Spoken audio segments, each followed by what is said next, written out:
ওকে ভাই, না আমরা নেক্সট ক্লাসে মানে সরি প্রিভিয়াস ক্লাসে আমরা অ্যালকেন শেষ করছি, তাহলে আজকে কি অ্যালকেন শুরু করব। অ্যালকেনের বিক্রিয়া কিন্তু অনেক কম ছিল বা অনেক মানে মানে খুব ক্ষুদ্র বিষয়ের উপর ছিল, তারপরও এলাবোরেটলি একটু আলোচনা করছি। কৌশলগুলো এখন আলোচনা করিনি, কৌশলের জন্য আমি আলাদা ক্লাস রাখবো। অ্যালকিনটা খুব ইম্পর্টেন্ট, এখান থেকে সিকিউ হবে মাস্ট।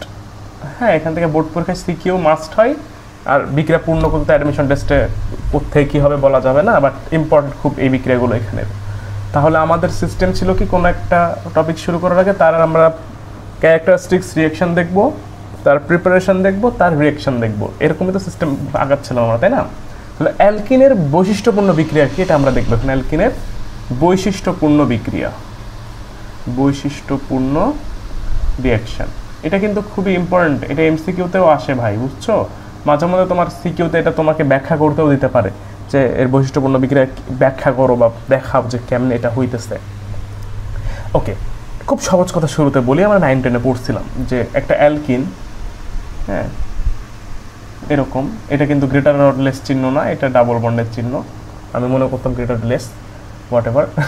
তো এটা ডাবল বন্ড, এটার পাই বন্ড বিদ্যমান আছে এখানে। একটা কি, একটা পাই বন্ড, এটা পাই বন্ড না, মানে ডাবল বন্ডের মধ্যে আমরা জানি একটা পাই বন্ড, আমরা চ্যাপ্টার 3 দেখছি। আর হচ্ছে sigma bond, sigma bond, pi bond আর সিগমা বন্ড। তো পাই বন্ডটা তো ভাঙবে, মূল কথা হচ্ছে কি, অ্যালকিন একটা বন্ড ভেঙে তার সাথে কোনো কিছু যুক্ত হয়। তার মানে আমি বলতে পারি কি, অ্যালকিন জুত বিক্রিয়া দেয়। অ্যালকিনের প্রধান বিক্রিয়া কিন্তু জুত, অ্যালকিনের প্রধান রিয়াকশন হচ্ছে জুত, প্রধান রিয়াকশন হলো জুত। কিন্তু আমরা কিন্তু এখন এই পর্যন্ত বলেই থেমে যাব না, আমাদের এখন দুইটা জিনিস জানছি কিন্তু আমরা আগের ক্লাসগুলোতে, যে এই জুত বিক্রিয়া বা যে কোনো আমার যে অপসারণ ছিল এই বিক্রিয়াগুলো বা প্রতিস্থাপন ছিল, এই বিক্রিয়াগুলো কিন্তু অ্যাকচুয়ালি এখন শুধু তার নিজস্ব নামে চলবে না, তার সাথে দুইটা জিনিসের এখন থেকে আমাদের মানে রিলেশন রাখতে হবে। একটা হচ্ছে কি ইলেকট্রনাকর্ষী, একটা কেন্দ্রাকর্ষী। যদি প্রশ্ন করি যে এই অ্যালকিন বিক্রিয়া দিচ্ছে জুত, সেটা ইলেকট্রনাকর্ষী জুত না কেন্দ্রাকর্ষী জুত, তোমার উত্তর কি হবে বলা যাবে? অবশ্যই বলা যাবে।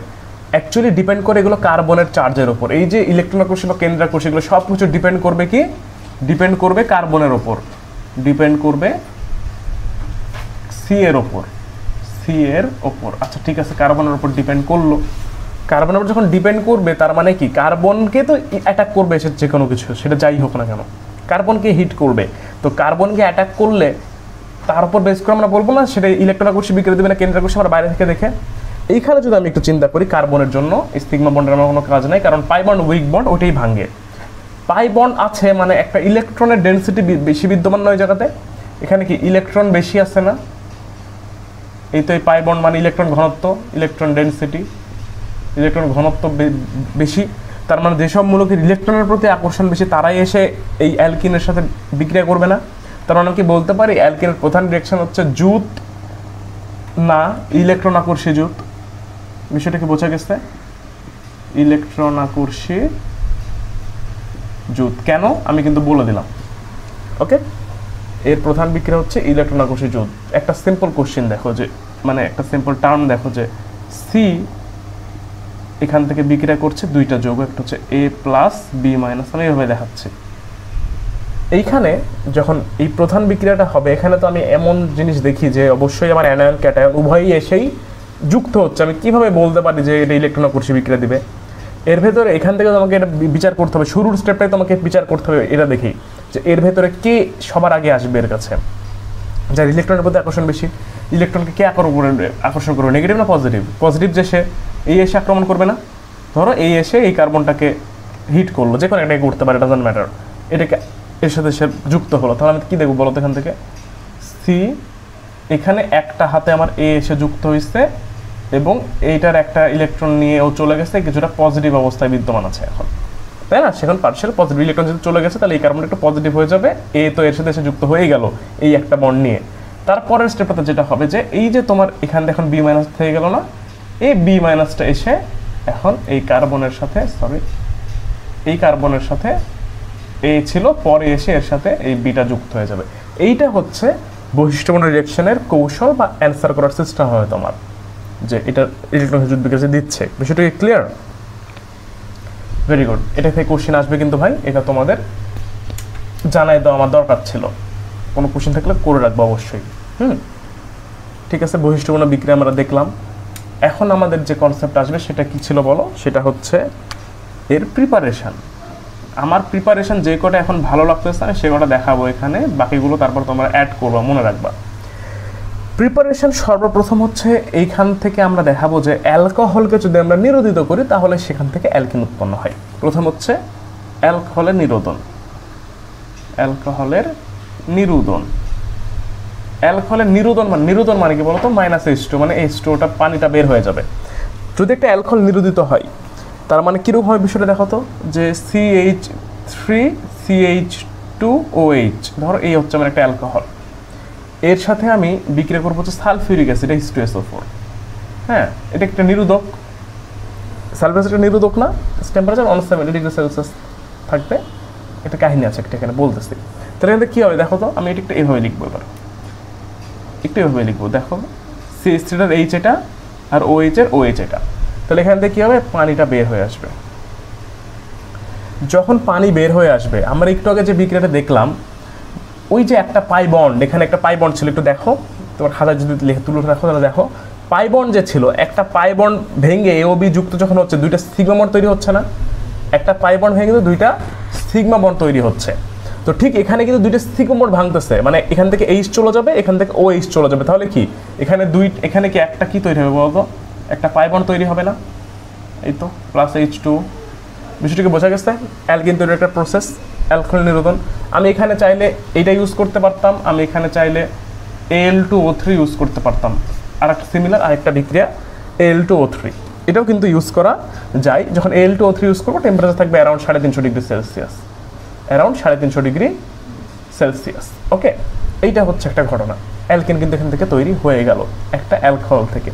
তুমি আর একটা স্টেপেও আগাইতে পারো, সেটা হচ্ছে অ্যালকাইল হ্যালাইড বা RX হতে। অ্যালকাইল হ্যালাইড, তাহলে এগুলো কিন্তু অ্যালকাইল হ্যালাইডের বিক্রিয়ার মধ্যেও পড়ে, আমি দেখাই দিচ্ছি। যদি তুমি একটা অ্যালকাইল হ্যালাইড নাও, একটা অ্যালকাইল হ্যালাইড RX, ওকে, প্লাস এখানে তুমি নিবে হচ্ছে পটাশিয়াম হাইড্রক্সাইড, যেটা হবে হচ্ছে অ্যালকোহলীয় মিডিয়ামে থাকবে, তাহলে কিন্তু তুমি এখান থেকে অবশ্যই অ্যালকিন পাবা। এখান থেকেও কিন্তু তুমি অ্যালকিন পাবা, এটাও একটা পসিবল ওয়ে। 3 নাম্বার আরও একটা সিস্টেম আছে। 3 নাম্বার আরেকটা সিস্টেম হচ্ছে তুমি ডাইহ্যালাইড। ওকে, ডাইহ্যালাইড মানে একটা অ্যালকেনের দুইটা হ্যালোজেন গ্রুপ আছে, হ্যালোজেন গ্রুপ বিদ্যমান আছে। ওকে, তাকে আমরা বলি ডাইহ্যালাইড। ডাইহ্যালাইড হতে, ডাইহ্যালাইড হতে।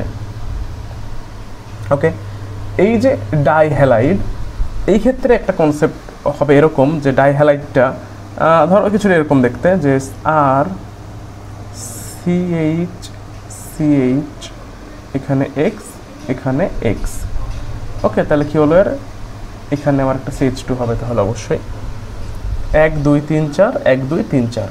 এখানে তুমি যদি জিঙ্কের সাথে বিক্রিয়া করাও, জিঙ্ক, তাহলে এখান থেকে কিন্তু আমার তৈরি হয়ে যাবে হচ্ছে একটা অ্যালকিন, আর C ডাবল বন্ড CH2। ওকে, এই জিনিসটা উৎপন্ন হবে এখান থেকে। তাহলে এটা কিন্তু একটা অবশ্যই অ্যালকিন তৈরির প্রসেসের অন্তর্ভুক্ত। বুঝতে পারছো বিষয়টা? যে এই যে কনসেপ্ট কটা দিলাম, এই কয়টা কনসেপ্ট তুমি যদি এখান থেকে ইউজ করো, তুমি আশা করি অ্যালকিন তৈরি করতে পারবা। এই যে 3টা জিনিস, এর মধ্যে এটার কোনো ড্রব্যাক নাই বা এটার কোনো মানে তুমি এখান থেকে এক্সট্রা কিছু জানার নাই, বাট এই 2টা জিনিসের মধ্যে কিছু এক্সট্রা জিনিসপাতি আছে, সেগুলো এখন আমরা একটু দেখবো যে এখানে এক্সট্রা জিনিসপাতিগুলো কী কী আছে। দেখো, অ্যালকোহলের নিরোধন আমরা কিন্তু করছি, অ্যালকোহল নিরোধন করলাম, অ্যালকাইল হ্যালাইডের সাথে পটাশিয়াম হাইড্রক্সাইড অ্যালকোহলেও দিলাম। আমি আবার আসবে এগুলোতে, আর নিচে ডাইহ্যালো অ্যালকেন থেকে বের করছি। ওকে, প্রিপারেশনের কিছু এক্সট্রা বিক্রিয়াগুলো এখন একটু দেখে নাও। আমি যখন একটা অ্যালকোহলকে নিরোধিত করব H2SO4 দ্বারা, এটা 2টা কাহিনী আছে। আমি এখান থেকে বললাম যে এটার কিন্তু ঘটনা আছে, এটা কিন্তু এক্সেস। তোমার এই অ্যাসিডটা কিন্তু এক্সেস লাগবে, বেশি লাগবে। এটা হচ্ছে ড্রব্যাক বা এটার তোমার কিছু সিস্টেম, যেগুলো তুমি ফলো না করলে তোমার হবে না, অ্যালকিন হবে না। তাহলে তুমি এখান থেকে ওকে এটা পাবা, নো প্রবলেম, তুমি অ্যালকিন পেয়ে গেছো। আবার 170 ডিগ্রি সেলসিয়াস তাপমাত্রাও কিন্তু তোমাকে ফলো করতে হবে। এবার তুমি কি করছো যে না, তুমি ভুলক্রমে অ্যাসিড এক্সেস না দিয়ে অ্যালকোহল এক্সেস দিয়ে ফেলছো। তুমি কি অ্যালকোহল কি এক্সেস দিছো? অ্যালকোহল এক্সেস দিছো, তুমি আর ও এইচ দিছো হচ্ছে এক্সেস, মানে 2 মোল ধরে নেবো আমি, এটাই দ্বারা আমি এক্সেস বোঝাই, এক্সেস। এবং এখানে তুমি ওই H2SO4 রাখছো, তুলে রাখবো সুন্দর করে, ওই সব কিছু একই আছে। তাহলে এখান থেকে কী হবে জানো, এই যে 2 মোল আর ও এইচ আছে, এই 2 মোল আর ও এইচ থেকে আর ও আর উৎপন্ন হবে। এখানে একটু খেয়াল করো বিষয়টা, আর ও এইচ প্লাস এইচ একই তো, এটা তো একই। তার মানে এখান থেকে তুমি কী পাবা, তুমি এখান থেকে পাবা হচ্ছে দেখো এই জিনিসটা, H2টা এখান থেকে বের হবে, H2 বের হবেই, তোমার ইয়ে আছে মানে H2 বের হবেই। তাহলে এখান থেকে তুমি আলটিমেটলি যেটা পাবা যে এই তো আর ও আর প্লাস H2। তাহলে এই সিস্টেমটা কি মনে থাকবে, যদি অ্যালকোহল বেশি হয় ইথার উৎপন্ন হবে, লিখে রাখো, অ্যালকোহল বেশি হলে ইথার তৈরি হয়, ইথার তৈরি হয়। ওকে, এই যে একটা কনসেপ্ট, এইখান থেকে একটা জিনিস আমি বলতে পারি যে এই তোমার যদি একটা যে কোনো ইথার যদি আমি নিই তাহলে ওইটা কিন্তু একটা অ্যালকোহলের অ্যানহাইড্রাইড, একটা অ্যালকোহলের অ্যানহাইড্রাইড, অ্যানহাইড্রাইড মানে কি, যেখান থেকে পানি বের হয়। ওকে, যদি আমি এখান থেকে দুইটা আমি ডাইমিথাইল ইথার নিতাম তাহলে বলতাম হচ্ছে এটা মিথানলের অ্যানহাইড্রাইড। ওকে, তাহলে ইথারকে আমি বলতে পারি হচ্ছে ওই হাফ কার্বন বৈশিষ্ট্য, যদি আমি বলতাম হচ্ছে তোমাকে এটা ডাইইথাইল ইথার, হ্যাঁ ধরো এটা বলতাম C2H5 ও C2H5, এটাকে আমি বলবো হচ্ছে ইথানলের অ্যানহাইড্রাইড, তাই না, ইথানলের অ্যানহাইড্রাইড। অবশ্যই মানে পানিবিহীন অ্যালকোহলই হচ্ছে ইথার, 2 মোল অ্যালকোহল থেকে পানি বের করে নিচ্ছে, ওটা ইথার হয়ে যাচ্ছে। খুবই সহজ বিষয় কিন্তু এইটার একটা প্রথম ড্রব্যাক, এটা 1 নাম্বার জিনিস গেল, এখান থেকে মনে রাখতে হবে। 2 নাম্বার জিনিস হচ্ছে যে এই যে বিক্রিয়া, এই অ্যালকিন কিন্তু তুমি H2SO4 এক্সেস দিছো, তারপরও কিন্তু 170 ডিগ্রি সেলসিয়াস তাপমাত্রা না দিলে, টেম্পারেচার একটা হিউজ ফ্যাক্ট করে, 170 ডিগ্রি সেলসিয়াস তাপমাত্রা না দিলে কিন্তু অ্যালকিন উৎপন্ন হবে না। দেখো বিষয়টা এরকম হয় যে তুমি যদি সবই ঠিক রাখছো, এখানে ধরো আর ও এইচ না দেবে, একটা বিক্রিয়ায় লিখে একটা, ধরো তুমি CH3CH2OH এটা দিছো প্লাস H2SO4, হ্যাঁ এটা ওকে এক্সেস ওকে, নো প্রবলেম। এই বিক্রিয়া তো তাপমাত্রা তুমি 170 ডিগ্রি ডিরেক্ট দিতে পারবা না, তোমার টেম্পারেচার ধীরে ধীরে রাইজ হবে। তো যখন ধীরে ধীরে রাইজ আপটা হচ্ছে, এই ক্ষেত্রে আমার আচ্ছা H2SO4টাকে আমি একটু এখন এভাবে না লিখে আমি এভাবে লিখতে পারি, এটা একটু আমার ইয়ে হয়েছে, আমি এভাবে লিখতে পারি কিন্তু OHSO3H, মানে মূল বিক্রিয়াগুলো কিন্তু এভাবেই হয়। দেখো HNO3 কিন্তু আমরা OHNO2 এভাবে লিখলাম। OH-টা আলাদা করার একটা উদ্দেশ্য আছে, পানি অলওয়েজ এখান থেকে মানে বের হতে থাকে। এই বিক্রিয়াটা 0 to 100 ডিগ্রি সেলসিয়াস যখন রাইজ আপ হচ্ছে, এর ভেতরে যখন থাকে তখন কিন্তু এইখান থেকে উৎপন্ন হয় হচ্ছে অ্যালকাইল হাইড্রোজেন সালফেট। কি বললাম, অ্যালকাইল হাইড্রোজেন সালফেট, মানে H2 এখান থেকে বের হয় আর HSO3H-টা এর সাথে সে যুক্ত হয়। দেখো খেয়াল করো, CH3CH2 এখান থেকে কি উৎপন্ন হবে দেখো তো, আমার HOH-টা বাদ, হ্যাঁ আমার HO, আমি এটা এভাবে লিখি HO দেখো এই জিনিসটা এখান থেকে চলে যাবে, আর এই OSO3H-টা এখানে এসে যুক্ত হবে, OSO3H, alkyl hydrogen sulphate, alkyl hydrogen sulphate. তাহলে এখান থেকে কি পানি বের হচ্ছে না, প্লাস H2O, এই অ্যালকাইল হাইড্রোজেন সালফেট উৎপন্ন হলো।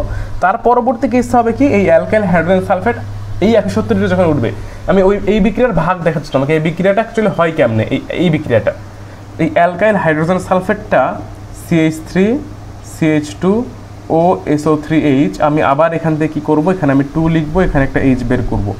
এইটা যখন 170 ডিগ্রি সেলসিয়াস তাপমাত্রায় উঠবে তখন এখান থেকে এই জিনিসটা বের হয়ে আবার সালফিউরিক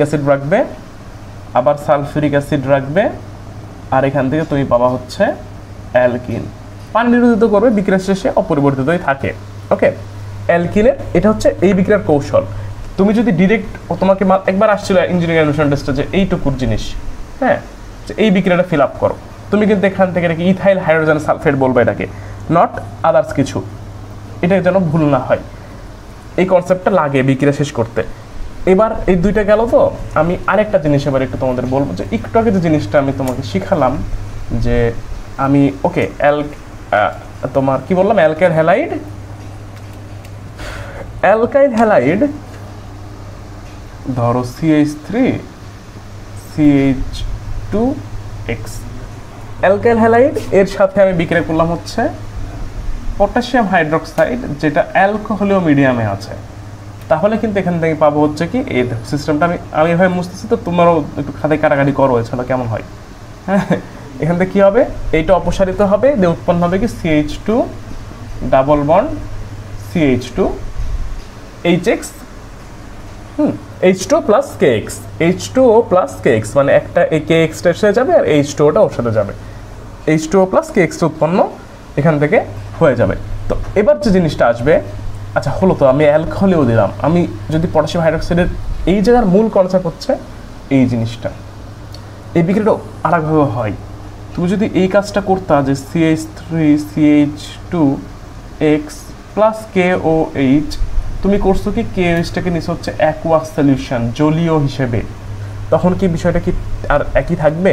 তখন একই থাকবে না, তখন এখান থেকে জাস্ট OH-টা X-কে নিয়ে যাবে, প্রতিস্থাপিত হবে। এটা অপসারণ হচ্ছে, এখানে প্রতিস্থাপন বিক্রিয়া ঘটবে, এটা হচ্ছে কি অপসারণ, না HX অপসারণ হচ্ছে, আর এখানে কি X-টা OH এর প্রতিস্থাপিত হবে, এটা হচ্ছে প্রতিস্থাপন দিয়ে উৎপন্ন হবে কি CH3 CH2OH। এই বিক্রিয়াটা খুবই ইম্পর্টেন্ট, অনেকবার এখান থেকে বোর্ড পরীক্ষায় কোশ্চেন আসছিল। সিস্টেমটা কিছুটা এরকম থাকতো যে এই স্টেমটা ফলো করা হতো, RX দিয়ে তো এইভাবে যাবে, হ্যাঁ, দিয়ে এখানে থাকবে হচ্ছে KOH অ্যালকোহলীয়, আর এখানে থাকবে হচ্ছে KOH অ্যাকুয়াস, এখানে লেখা থাকবে এটা A, এটা B। তুমি এখন ইজিলি বলতে পারো এটা হচ্ছে অ্যালকিন, আর এটা হবে হচ্ছে একটা অ্যালকোহল। এটা হবে একটা অ্যালকোহল। ক্লিয়ার? এই স্টেমটা অনেকবার আসতো। তাহলে তুমি এখন থেকে এটা মনে রাখার জন্য যেটা ইউজ করবা টেকনিকটা, সেটা হচ্ছে তুমি মনে রাখো যে জল থাকলে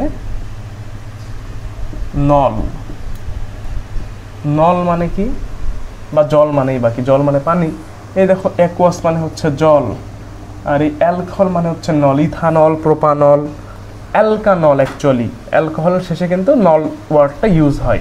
তাহলে যদি পটাশিয়াম হাইড্রোক্সাইড জলীয় হয়, তাহলে ওখান থেকে আমরা পাবো হচ্ছে অবশ্যই কিন্তু ওখান থেকে আমরা পাবো আমার অ্যালকোহল। আর যদি এটা তো প্রথম দুইটা স্টেপ বললাম, একটা তো এভাবে মনে রাখো, আর একটা তো অ্যালকোহল হলে অ্যালকিন হবেই, বোঝাই যাচ্ছে। ক্লিয়ার? অ্যালকোহল হলে অ্যালকেন হবেই, বোঝাই যাচ্ছে। এই জিনিসটা খুবই ইম্পর্টেন্ট তোমাদের বিক্রিয়ার জন্য, আশা করি মনে থাকবে। ওকে, এবার অ্যালকিনের প্রিপারেশন আমরা মোটামুটি দেখলাম, তার কিছু ড্রব্যাক আমরা দেখলাম। এখন হচ্ছে যে অ্যালকিনের আমরা কিছু রিয়াকশান দেখতে চাই, রিয়াকশান আমি শুরু করব আজকে। নেক্সট ক্লাসে একটা নীতি দিয়ে আমরা শেষ করব, প্লাস শিখবো রিয়াকশানের প্রধান জিনিসটা আজকে একটু দেখি। সে জুত বিক্রিয়া দিচ্ছে, তাই না? এই দিচ্ছে হচ্ছে জুত মানে কি, যে কোনো কিছু এসে এর সাথে যুক্ত হবে। খুবই সহজ কথা। যেমন আমরা এই বিক্রিয়াটা দেখতাম হচ্ছে, আমি জাস্ট বিক্রিয়া দেখাই যাচ্ছি, কোনো কথা এখনো বলবো না। একটা বিক্রিয়ার কোশ্চেন তোমাদের কাছে রেখে যাবো আজকে, হ্যাঁ, নেক্সট দিন এটার অ্যান্সার পাবা। H2 যদি এখানে আমি নিকেল প্রভাবক দিই 180 ডিগ্রি সেলসিয়াস তাপমাত্রা, এখান থেকে কি উৎপন্ন হয় বলতো? অ্যালকেন উৎপন্ন হয়। ওকে, সো হ্যাঁ, অ্যালকেন উৎপন্ন হয়, সেটা যে কোনো কেসেই হতে পারে। ওকে, এরপরের কেস হচ্ছে যে আমি এখানে চাইলে পটাশিয়াম হাইড্রোক্সাইড যুক্ত করতে পারতাম অ্যাকুয়াস, ওখান থেকে অ্যালকোহল হইতো। দেখালাম না, ওটা কিন্তু জুত বিক্রিয়ার মধ্যেই পড়তেছে, ওটা কিন্তু অ্যালকিনের একটা জুত বিক্রিয়ার মধ্যে পড়ে, যে পটাশিয়াম হাইড্রোক্সাইড বা যে কোনো কিছু যোগ করলে ওইখান থেকে কিন্তু আমার উৎপন্ন হয় হচ্ছে আদার্স কনসেপ্ট। যেমন এই বিক্রিয়াটা দেখো, CH3C double bond CH double bond CH2, হ্যাঁ, বা CH বন্ড CH3, এর সাথে আমি যুক্ত করতে হচ্ছে HCl। বিক্রিয়া দিবে না? আমার মনে হয় তো বিক্রিয়া দেবে। বিক্রিয়াটা কীরূপ হবে, যে এইটা মানে যুক্ত হবে, যে এখানে অবশ্যই আমার ওই সিস্টেমটা ফলো হবেই, H+Cl-, ওটা তো ফলো হচ্ছেই। তার মানে কি ডাবল বন্ড ভেঙে এক জায়গায় H Cl এসে যুক্ত হয়ে যাবে। কীরকম? CH3 CH2 CHCl CH3 এই যৌগটা উৎপন্ন হবে। নামগুলো কি খেয়াল করো বা পারবো না বলতে, 2-chloro-বিউটেন, এটার নাম কি 2-chloro-বিউটেন, 2-chloro-বিউটেন। এগুলো কিন্তু ওই তো নামকরণের মধ্যে করানো হয়েছিল। এরপরে আরেকটা বিক্রিয়া আসতে পারে এরকম রিয়েকশন, আমরা যা শুরু করছি আজকে, বললাম না নেক্সট দিন একটা কনসেপ্ট দেবো, আজকের লাস্ট বিক্রিয়ার মধ্যে আমি এটা রাখতেছি, নেক্সট দিন এইটারই ব্যাখ্যা থাকবে। CH2 আমি এই সেল বিক্রিয়া করাচ্ছি, খেয়াল করো এই সেল যুক্ত হচ্ছে, ওকে, CH3 CH2 CH2 sell 1-chloropropan। তোমাদের মধ্যে আমাকে আরেকজন প্রশ্ন করলো বা বললো যে ভাই না, আমি তো এই বিক্রিয়াটা এইভাবে লিখছি, আমি লিখছি এইভাবে, CH3 CHCl CH2 3 2 ছিল, একটা এখানে এসে যুক্ত হবে CH3। একজন বলতেছে 1-chloropropan আর একজন বলতেছে 2-chloropropan।